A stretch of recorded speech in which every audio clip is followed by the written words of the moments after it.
Hey everyone, it's Sean here bringing you another quick how-to video. Today we're going to be looking at a rear brake caliper guard for 2020 and newer Kawasaki KLX 300.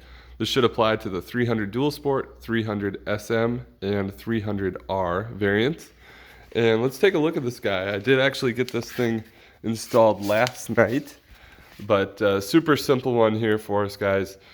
This is by JFG Racing. I did purchase this on eBay. I want to say it's around $15 or so. There were a couple different options on eBay, but this one seemed to be the one that I thought would give the most protection. So let's take a look at how to mount this thing. Very simple. Just an FYI, no hardware is included.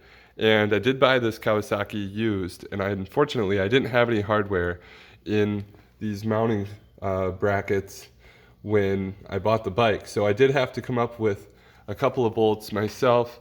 You can see I used a small washer and then just found a couple of bolts that worked. So there's one mounting spot, there's the second mounting spot there.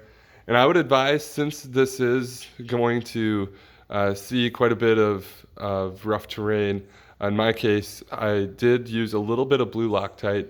Nothing crazy, I didn't go overboard, but I do think it helps to hold this thing in place. You can see there's a little bit of a gap between the bracket and the caliper itself. And I'll show you why I ended up picking this thing up. I don't know if you can see, but right here on the corner of the caliper, there is some grinding. I actually went on a recent trail ride, and we experienced quite a few large rocks and even some small boulders that you had to navigate. And admittedly, you kind of just found your path through the best you could.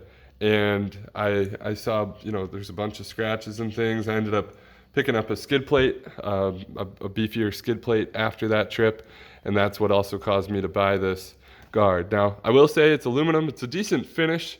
It's pretty secure on the bike with the two mounting tabs there, but this thing I'm sure could easily get bent or scratched up, but that's what it's for, right? To keep that caliper from getting messed up.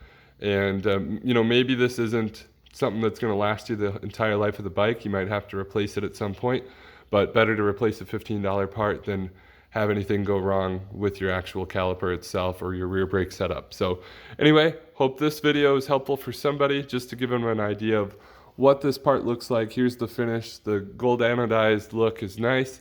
Kind of a machined lip on the edges there. You can see that nice silver machined lip. So pretty good quality overall for what I paid for it. And hopefully it'll do its job. But if you have any questions, don't hesitate to reach out. As always, please like, subscribe, and I'll keep some of these KLX videos coming. Thanks everybody. Have a great day.